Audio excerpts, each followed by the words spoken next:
and welcome to Chatterbox. I'm Siobhan, your host, and coming up on the show today, we'll be looking at the start of the second series of Breaking Bad's spin-off series, Better Call Saul. Due to the nature of the show, consider this as a spoiler warning. If you haven't seen the previous series, watch at your own risk. Once again, with me today, we have three gorgeous guests, animal science graduate Chloe Soanes and media performance students Reese and Amini. Welcome today, guys. Again, Thank you again. Yeah. Thank you. Are you excited to be back? Of course. Yeah. Excited to have some banter? Want to be here. Are we ready to have some banter? Let's do it. Yeah. About Better Call Saul? I'm done. I don't know how much banter you can have about it, really, but it's a good series. So let's get started. So basically, Better Call Saul is the spin-off version of Breaking Bad, as I mentioned before. So let's show you the promo video for Better Call Saul. Hazte vale que sepa a quién llamar si tienes líos con la ley. De los abogados soy el jefe de jefes. Llámame, yo soy el rey. El amo y señor de los abogados. Mis cojones son tan grandes como los abogados.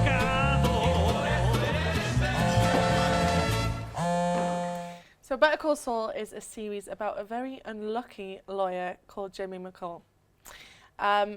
Guys, what do you think of Jimmy as a character? Do you think he's a guy who wants to do right but always ends up in the wrong? I think that's a perfect description of it in my eyes of Yeah. what I've watched so far of it.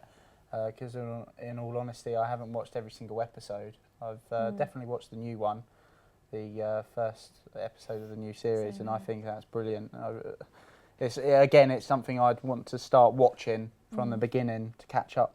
Yeah, Myself. well, personally, I watched some of season 1. I don't know if you did, Chloe, did you? Yeah. So we saw Jimmy progress from being, well, actually, no, not progress at all. He turned into... Regress. Yeah, regress, completely regress. Word vomit today, I think, definitely. We saw him as a lawyer, a bummed up lawyer. You know, he wasn't a typical lawyer. He's living in the back of a salon. He's got a bed mattress in his office that he's living in. He's got a rubbish car that he's driving around.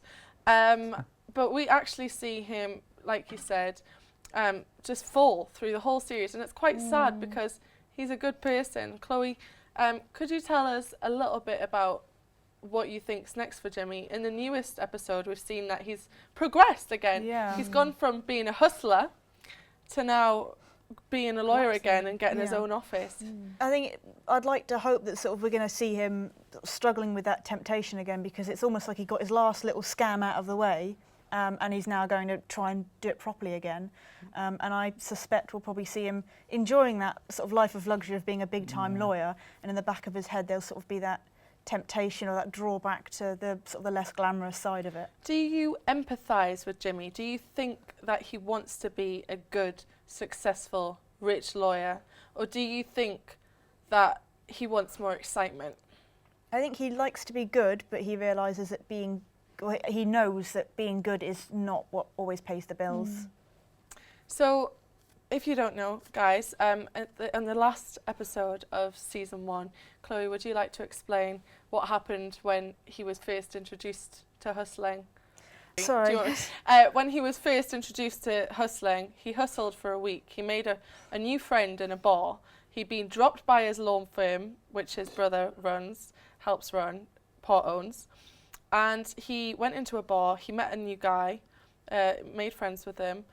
He's called Marco, and he actually died in the last episode. And they hustled for a week. And before Marco died, he said, "This was the best week of my life." And he had a heart attack and died. Oh, as you do then. Yeah, so the hustling episode that Jimmy encountered was short-lived. And Marco's was short-lived, quite literally. Yeah. Yeah, in the latest episode, we saw Jimmy hustle with his love interest, Kim. Do you think that hustling might be something that's going to come back in to the series? She took to it very naturally. She took to it very quickly. immediately bringing up the $50 tequila quite quickly. So I think that whether she likes to admit it or not, she probably did enjoy it enough to them both to slip back into it. Now, there's been a lot of sexual tension. I don't know, you would have watched the latest episode, guys. So you saw Kim. Yeah, the blonde one. Yeah, who right? kissed Jimmy in this episode. Well, did more than kiss, but we only saw the kiss. Wouldn't share a toothbrush though. I wouldn't. So there was a lot of sexual tension building up in this season 1. As viewers of just one episode, did you feel that sexual tension between them before they kissed? Did you think there was a love interest there? I personally did think there was going to be something between them just from watching one episode of it, because the way she was determined to remind him that he's a good lawyer, he needs to get back in it. You can kind of tell that she kind of wants him to be successful and stand on his own 2 feet. And I could kind of feel like, you know, she really does have a soft spot for him. So Yeah. you know. And Jimmy is actually plays Saul, which is his hustling name, Saul Goodman in Breaking Bad, and we know that he's single in that. There's no wife, there's no girlfriend. Do you think that kind of makes this storyline with Kim a little bit less interesting? Chloe? Not really, because you want to find out like how it doesn't happen, because every time they seem to be almost a sure thing, like now they're getting on well and there's that sort of tension coming to fruition, you immediately want to know, well, what goes wrong?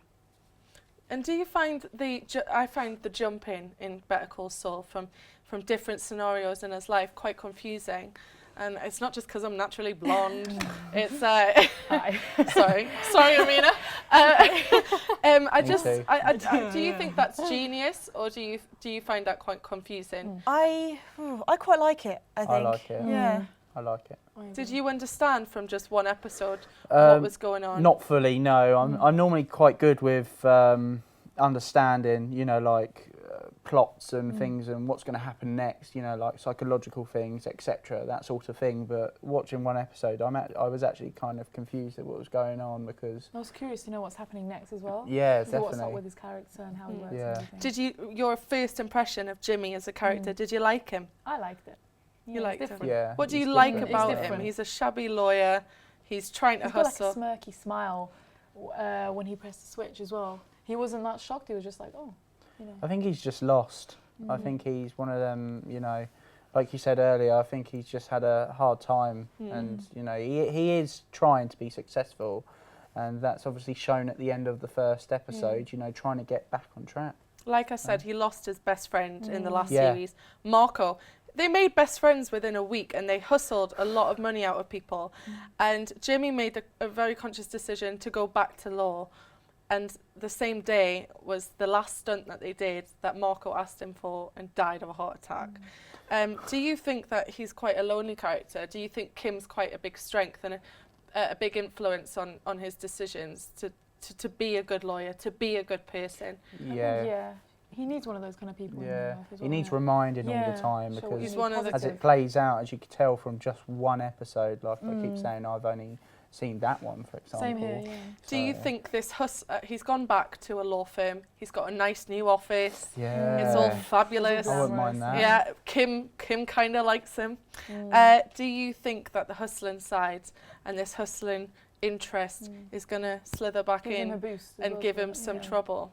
What do you think? I think I'm definitely going to have to watch the first series Yeah. to catch up again Yeah. with what's happened, so then I get a kind of better opinion on it of how I feel what's going to happen next.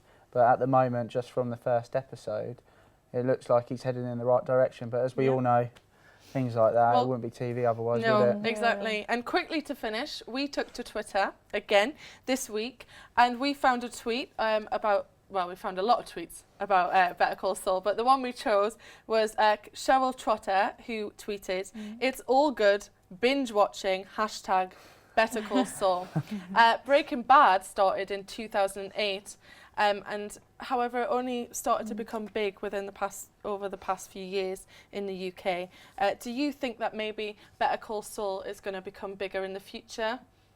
Personally, no. I was a No? big fan of Breaking Bad and what it's about. You watched Breaking Bad, Reece? Yeah, I watched quite a lot of the episodes and series, and I could see why it was so big.